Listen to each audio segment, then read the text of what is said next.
Hey guys, this is yours truly coming back at you all with another one, and today we will be covering the deck analysis of elemental heroes, and more specifically the elemental hero build that I made. And I just want to say right off the bat that elemental, not even just elemental, heroes on the whole, once you're using the core engine for heroes, they always seem to have excellent offense and consistency.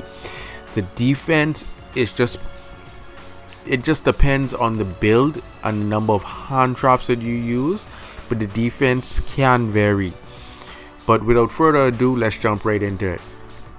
Strengths versus weaknesses for this build, and I must put this out there as well, the double hero attack that I'm playing at 3, that's just a card for flex. Because I know and understand how to play heroes, I can actually flex and avoid without the need of necessarily having to use Call by the Grave.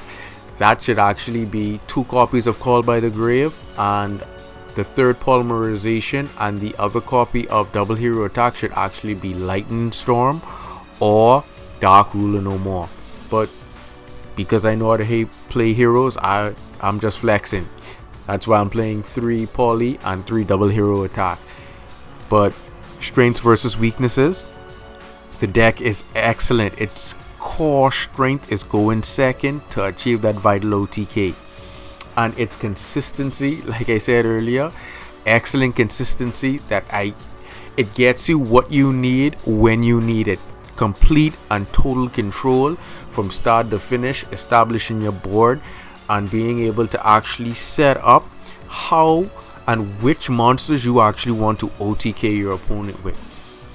And another one of the deck strengths is just the sheer number of hero effects that an opponent has to deal with. The variety of effects, it can just sometimes overwhelm the opponent, knowing that your opponent can only ask you once for that turn. Is like, alright, they ask you and then you just, alright, I'm just gonna add using another hero's effect.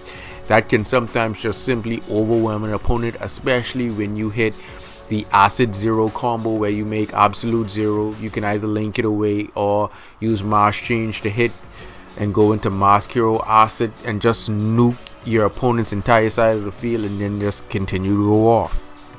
Its weaknesses, Droll completely reduces this deck's consistency almost to 0. Like, Droll really hurts this deck a lot. As well as cards and effects that restrict special summoning. It prevents you from potentially going into your hero fusions and getting that vital OTK. And heavy responsive back row is another issue for this deck. And side deck wise, that's where you would actually see the Lightning Storms, the Twin Twisters, the Cosmic Cyclones, so that you actually have outs to heavy responsive back row if you do need the side in, as well as Destiny Hero Plasma, so that if you are forced to go first in a matchup, you can side that in space of Nibiru, and you can just make 2 Sunrise and set up the Destiny Hero Plasma. So now your opponent would have to deal with all their monster effects being negated on their side of the field, and it doesn't matter which monster they declare an attack against. Sunrise, either Sunrise effect would go off and you'd actually be able to pop a monster, and then with the addition of elemental hero Honest Neos, you can also boost Plasma's attack. So even though you would not have had a monster to take on your opponent's first turn, double Sunrise would have boosted Plasma's attack, and then Honest Neos to raise Plasma's attack even further to keep that opponent's side of the field just locked out of monster effects.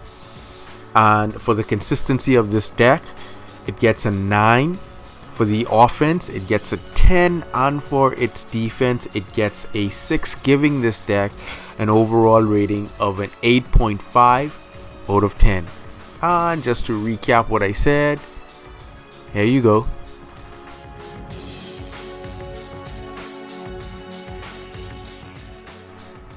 So until next time, later.